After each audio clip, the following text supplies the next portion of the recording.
ಯಾರೆಲ್ಲ ಈ ವಿಡಿಯೋ ನೋಡ್ತಿದ್ದೀರಾ, ಸೊ ಅವರು ನಿಮ್ಮ ಲೈಫಲ್ಲಿ ಒಂದು ದೊಡ್ಡ ಮಿಸ್ಟೇಕ್ ಇಂದ ಪಾರಾಗ್ಬೋದು ನಂಬ್ತೀರಾ ನೀವು?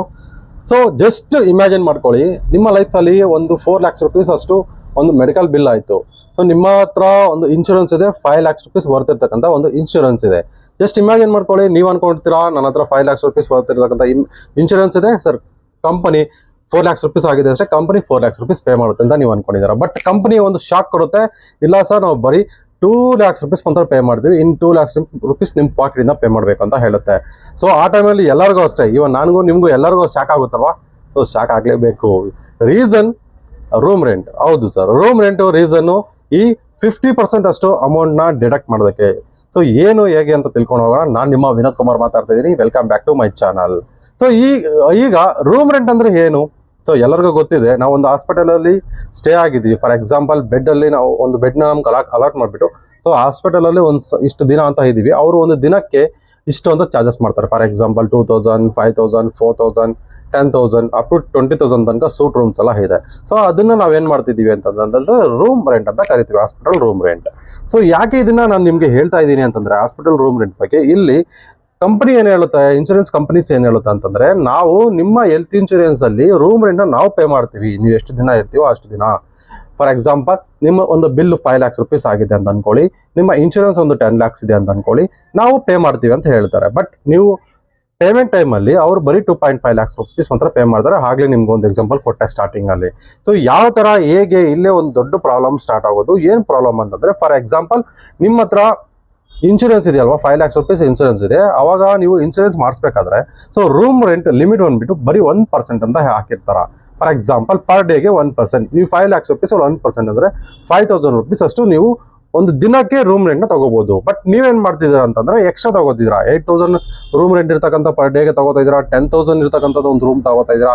ಸೊ ಇಲ್ಲೇ ನೀವು ದೊಡ್ಡ ಒಂದು ಮಿಸ್ಟೇಕ್ ಮಾಡ್ತಾ ಇದ್ದೀರಾ. ಹೇಗೆ ಅಂತ ನೋಡ್ತಾ ಹೋಗೋಣ. ಇಲ್ಲಿ ನೋಡಿ, ಈ ತರ ಏನಾದ್ರು ತಗೊಂಡಾಗ ಸೊ ಕಂಪನಿ ಏನ್ ಹೇಳುತ್ತಂದ್ರೆ, ಹೆಲ್ತ್ ಇನ್ಶೂರೆನ್ಸ್ ಕಂಪನೀಸ್ ಏನ್ ಹೇಳುತ್ತಂದ್ರೆ, ಸೊ ಪ್ರಪೋರ್ಷನೇಟ್ ಡಿಡಕ್ಷನ್ ಅಂತ ಕರೀತಾರೆ.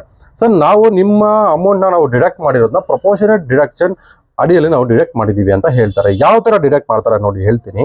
ಇಲ್ಲಿ for example doctor fees, room rent fees, and nursing fees, medical expenses, surgery expenses, ಪ್ರತಿಯೊಂದು ಅವ್ರು ಏನ್ ಮಾಡ್ತಾರೆ ಅಂತಂದ್ರೆ ಆಫ್ ಅಂಡ್ ಆಫ್ ಮಾಡ್ತಾರೆ. ಫಾರ್ ಎಕ್ಸಾಂಪಲ್ ನೀವು ಆಗ್ಲೇ ಹೇಳಿದ್ನಲ್ವಾ, ಸೊ 4 lakhs rupees ಬಿಲ್ ಆಗಿದೆ, ರೂಮ್ ರೆಂಟ್ ಲಿಮಿಟ್ ಇದೆಯಲ್ವಾ, ಆ ಲಿಮಿಟ್ ನೀವು ಕ್ರಾಸ್ ಮಾಡಿ ಎಕ್ಸ್ಟ್ರಾ ತಗೊಂಡಿದ್ರಲ್ವಾ, ಸೊ ಅದಕ್ಕೆ ಏನ್ ಮಾಡ್ತಾರೆ ಅಂದ್ರೆ ಎಲ್ಲಾದ್ರಲ್ಲೂ ಕಟ್ ಮಾಡಿ 50% ಮಾಡಿ ನಿಮ್ಗೆ ಬರೀ 2 lakhs rupees ಮಾತ್ರ ಅವ್ರು ಕೊಟ್ಟಿದ್ದಾರೆ.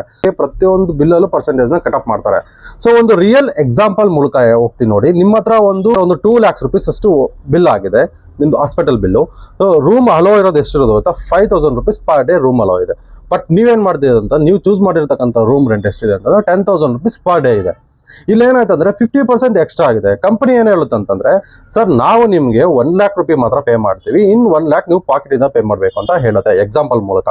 ಅದೇ ತರನೇ ಯಾಕೆ 1 lakh rupees ಅವ್ರು ಪೇ ಮಾಡ್ತಾರೆ, ನೀವು ಯಾಕೆ 1 lakh rupees ನೀವು ಪೇ ಮಾಡ್ಬೇಕು ಅಂತಂದ್ರೆ, ಇಲ್ಲಿ ಏನಾಗಿದೆ ಅಂತಂದ್ರೆ ರೂಮ್ ರೆಂಟ್ ಅಲ್ಲಿ ಅವ್ರು ಏನ್ ಹೇಳಿರೋದಂದ್ರೆ ಜಸ್ಟ್ 5,000 rupees ನಾವು ಪೇ ಮಾಡ್ತೀವಿ ಅಂತ ಅವ್ರು ಹೇಳಿದ್ದಾರೆ. ಬಟ್ ನೀವೇನ್ ಮಾಡಿದಾರೆ ಅಂತಂದ್ರೆ 10,000 ವರ್ತ್ ಇರತಕ್ಕಂಥ ಒಂದು ರೂಮ್ ನ ನೀವು ತಗೊಂಡಿರೋದ್ರಿಂದ, ಸೊ ಆಗ್ಲೇ ಹೇಳಿದ ನಿಮ್ಗೆ ಅವರು ಪ್ರಪೋರ್ಷನೇಟ್ ಡಿಡಕ್ಷನ್ ಮಾಡ್ತಾರೆ ಪ್ರತಿಯೊಂದರಲ್ಲೂ ಅಷ್ಟೇನೆ. ರೂಮ್ ರೆಂಟ್ ಇಂದ ಹಿಡಿದು medical expenses, doctor expenses, surgery bill, ಪ್ರತಿಯೊಂದು ಅವ್ರೇನ್ ಮಾಡ್ತಾರೆ 50% ಕಟ್ ಮಾಡ್ತಾರೆ. ಆಗೇನಾಗುತ್ತೆ ಅಂತಂದ್ರೆ ನಿಮ್ಮ ಒಂದು 2 lakh rupees ಬಿಲ್ ಆಗಿರುತ್ತಲ್ವಾ, ಆಗ ಅವ್ರು 1 lakh rupees ಮಾತ್ರ ಪೇ ಮಾಡ್ತಾರೆ. ಸೊ ತುಂಬಾ ಜನಕ್ಕೆ ಈ ಒಂದು ವಿಚಾರ ಗೊತ್ತಿರೋದಿಲ್ಲ. ಸೊ ಯಾಕೆ ಗೊತ್ತಿರೋದಿಲ್ಲ ಅಂತಂದ್ರೆ, ಸೊ ಇನ್ಶೂರೆನ್ಸ್ ಅಡ್ವೈಸರ್ ಆಗಿರ್ಬೋದು, ನೀವು ಆನ್ಲೈನ್ ಅಲ್ಲಿ ಇನ್ಶೂರೆನ್ಸ್ ತಗೊಳ್ಳೋದಾಗಿರ್ಬೋದು. ಸೊ ಇಲ್ಲಿ ಏನಾಗುತ್ತೆ ಅಂದ್ರೆ ಮಿಸ್ಟೇಕ್ ಆಗುತ್ತೆ. ಇನ್ಶೂರೆನ್ಸ್ ನಿಮ್ಗೆ ಸೊ ಲೀಡ್ ನ ಕೊಡ್ಬೇಕು. ಫಾರ್ ಎಕ್ಸಾಂಪಲ್ ಇನ್ಶೂರೆನ್ಸ್ ಪರ್ಸನ್ಸ್ ಇದ್ದಾರೆ, ಅವ್ರು ಬರ್ತಾರೆ ನಿಮ್ಗೆ ಎಕ್ಸ್ಪ್ಲೈನ್ ಮಾಡ್ತಾರೆ.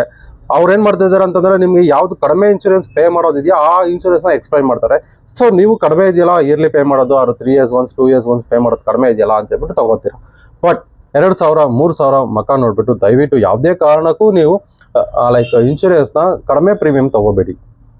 ಪ್ರೀಮಿಯಂ ಜಾಸ್ತಿ ಆದ್ರೂ ಪರವಾಗಿಲ್ಲ, ಅದರಲ್ಲಿ ಆಡ್ ಆನ್ಸ್ ಇರುತ್ತೆ, ರೂಮ್ ರೆಂಟ್ ಲಿಮಿಟ್ ಇರುತ್ತೆ, ನೋ ಲಿಮಿಟ್ ಅಂತ ಇರುತ್ತೆ. ನೀವು ಸೂಟ್ ರೂಮ್ಸ್ ಬಿಟ್ಬಿಟ್ಟು ಎಕ್ಸ್ಟ್ರಾ ಅಂದ್ರೆ 10,000 ಮೇಲೆ ಇರ್ತಕ್ಕಂಥ ರೂಮ್ ರೆಂಟ್ ಬಿಟ್ಬಿಟ್ಟು ರಿಮೈನಿಂಗ್ ಎಲ್ಲಾ ರೂಮ್ಸ್ ನೀವು ತಗೊಂಡ್ರು ಇನ್ಶೂರೆನ್ಸ್ ಕಂಪನಿ ಏನ್ ಮಾಡುತ್ತೆ ಅಂತಂದ್ರೆ ಫುಲ್ ಕ್ಲೈಮ್ ಕೊಡುತ್ತೆ.